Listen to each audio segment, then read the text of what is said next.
Good day, all. I am Dr. Ayodeji Oluwafemi Idowu from the Department of Biochemistry of the Federal University of Health Sciences, Nigeria. I'm presenting the topic titled Bioactivity-Guided Fractionation provides insights into the anti-ulcerogenic efficacy of flavonoids isolated from Argemone mexicana leaf in Indomethacin-Induced ulcerogenesis in rats. What is peptic ulcer disease? A peptic ulcer disease is a disease that affects virtually or most part of the gastrointestinal tract. A peptic ulcer is an ulcer that can develop in the lining of the stomach, an open sore that develops in the lining of the stomach, which is called gastric ulcer, or in the lining of the duodenum, called duodenal ulcer, or in the lining of the esophagus, called esophageal ulcer, and could also occur in the submucosal level, which is referred to as the microdeverticulum ulcer.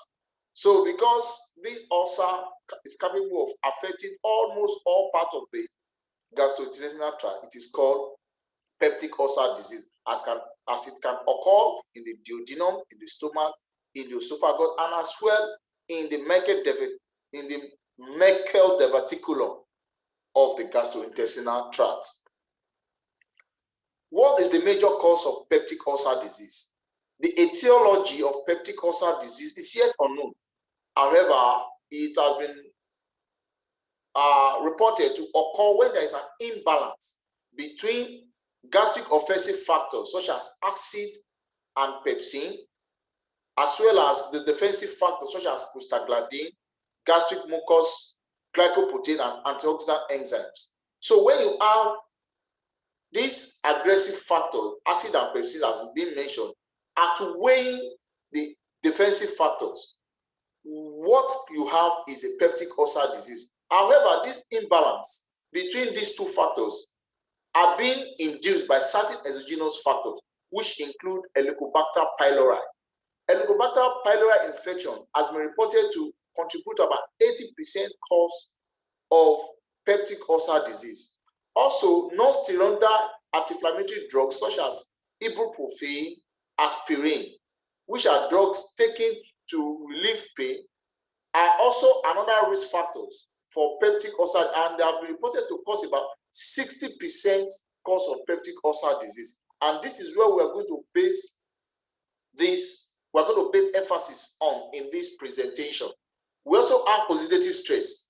Oxidative stress, which is a physiological stress, has also been reported to be implicated in virtually all diseases, in which peptic ulcer disease is not an exemption. Also, alcohol consumption can contribute to peptic ulcer disease, smoking as well as diet. Since we are looking at non-steroidal anti-inflammatory drug as in this course of presentation, this plate is showing the mechanism of action of how indomethacin induces peptic ulcer disease. Indomethacin can induce peptic ulcer by inhibiting cyclogenase enzyme pathway. This cyclogenase enzyme pathway is the pathway that is responsible for the production of prostaglandin, as well as other defensive factors that are responsible for protecting the walls of the stomach or the walls of the gastrointestinal tract against the corrosive effect of this acid. So indomethacin can inhibit cyclogenase enzyme, which further inhibit prostaglandin and can further inhibit the mucus secretion. And when this is inhibited, what you have is mucosal injury. Also another mechanism might be through tropical irritation of the gastric walls, which will result in the damage of the epithelial cells, and subsequently you have mucosal injury that can manifest as ulcer. Also, it can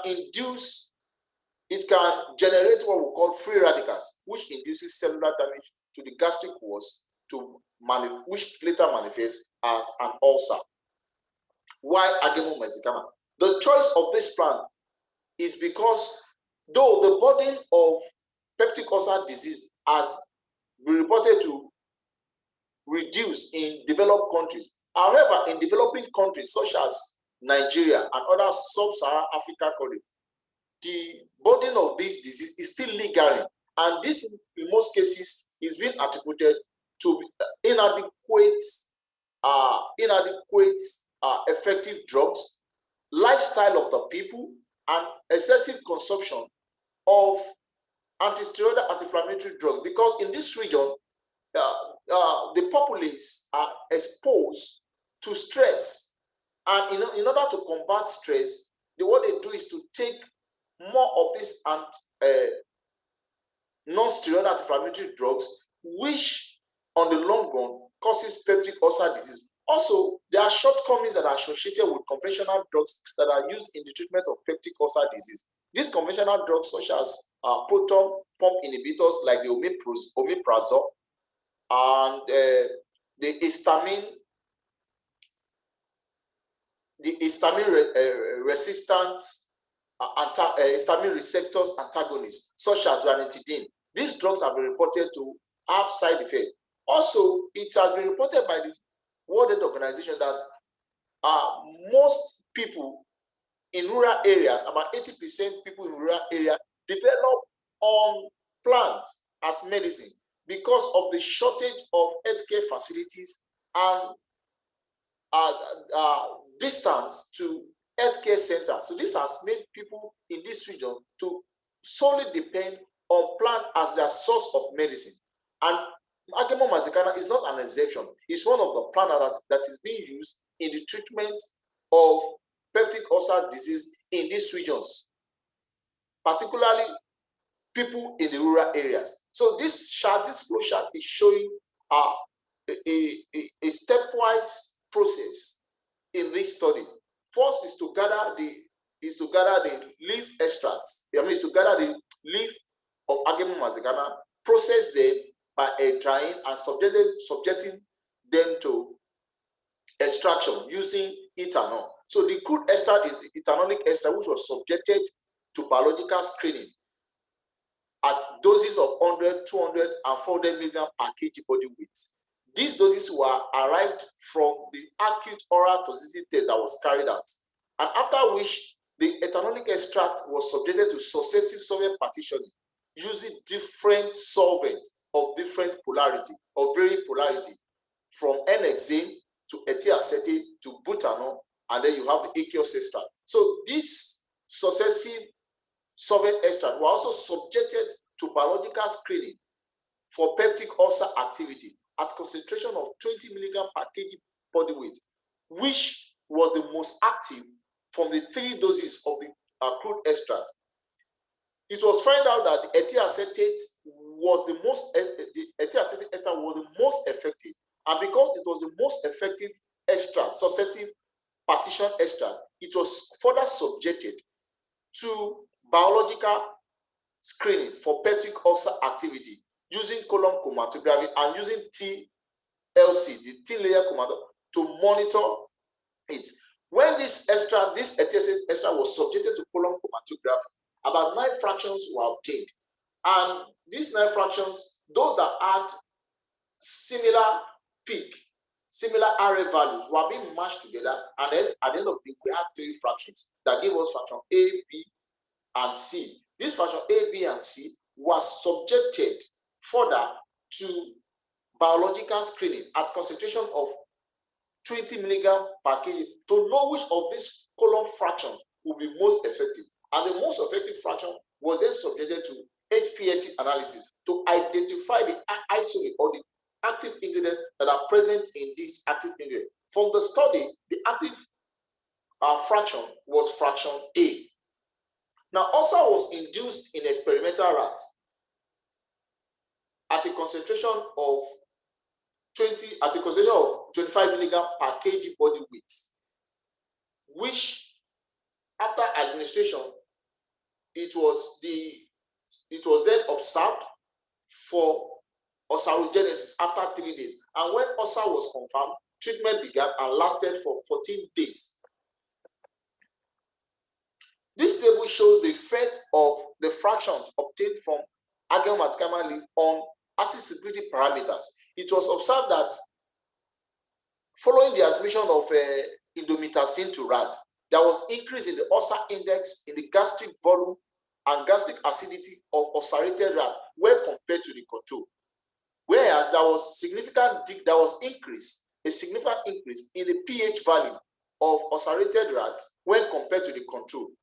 After the administration of this fraction, that is the fractions, the column fractions, for 14 days into experimental rat, it was observed that fraction A in particular significantly reduced the ulcer index, the gastric volume, gastric acidity, and as well increased the pH value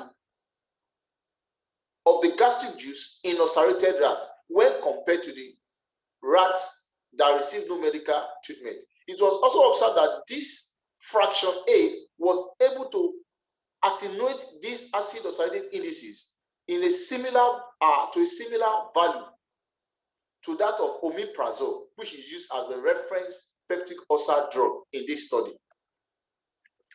Also, this table shows the effect of the fractions on the proton pump activity of the indomethacin-induced ulcer. The proton pump is responsible for the exchange of potassium, or the pumping of potassium. For the pumping of hydrogen ion into the gastric wall. So, upon the admission of indomethacin to rat, there was increase in the proton pump activity when compared to the control. However, following the treatment of rat with this three fraction, it was observed that fraction A was able to significantly lower the proton pump activity into a manner that is not significantly different to the control, and even with the omeprazole that is being used as the reference drug. This figure shows the effect of the fractions on gastric pepsin, which is also an aggressive factor. So the fraction A was able to significantly lower the activity of pepsin in a manner that is similar to that of omeprazole and to a value that is close to the control when compared to other fractions, fraction B and C. Also, the fraction A was able to enhance the depleted level of the gastric content in ulcerated rats when compared to other fractions. Fraction A was able to significantly increase the mucus content of rats to values that are closer to the reference drug omeprazole, and as well that is close to that of the control. Since oxidative stress is being implicated in the pathogenesis of peptic ulcer disease, there is therefore need to also examine the antioxidant enzyme, and this warrants the choice of superoxide dismutase and catalase. Superoxide dismutase is known to dismutate hydrogen superoxide anion into hydrogen peroxide, because hydrogen peroxide is also a potential cell damage inducer. There is also need to also checkmate the level of hydrogen peroxide, and catalysts are known to scavenge the effect of hydrogen peroxide by converting them to water and the oxygen. So from this result, it was observed that both in the stomach and the duodenum, the fraction A was able to enhance, ameliorate, and as well increase the activity of these two enzymes in both tissues when compared to other fractions. And the increase of this enzyme by this fraction is also similar to that of the standard reference drug, which is omeprazole, that is adopted in this study. Malondialdehyde is a major biomarker for oxidative stress. So upon the admission of indomethacin, as you can see in the stomach, that there was increase in the malondialdehyde concentration of phosphorylated rat when compared to the control, both in the stomach and in the duodenum. However, when these rats were treated with these three fractions, it was observed that fraction A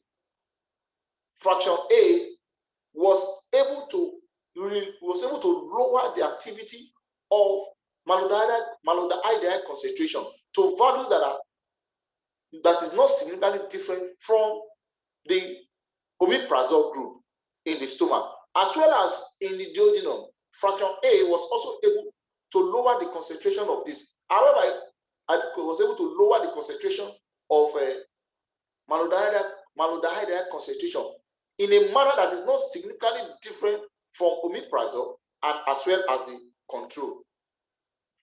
This figure shows the HPLC analysis of the fraction A, because fraction A was the most active fraction from this study. So it was subjected to HPLC analysis in order to identify the probably active ingredients that are present in this fraction. So there are 5 compounds that were identified, and these 5 compounds were basically flavonoids. And this, one of the mechanisms of action of flavonoid is to enhance or improve antioxidant status in the living cell. So this table shows the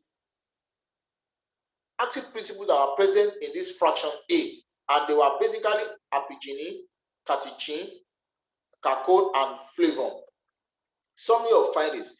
Our findings shows that this plant demonstrated anti-ulcerogenic activity, as it was able to attenuate the ulcerating indices and as well enhance the defensive factors of ulcerated rights. Also, the findings, one of our findings is that the Argemone mexicana leaf contain flavonoids, basically cacone, flavon, and the apigenin, which were identified for the first time in this plant. So it's also possible that the mechanism of action of this plant is through the stimulation of gastric mucosal defensive factors such as glycoprotein, mucus content, and antioxidant enzyme, as evident from this study.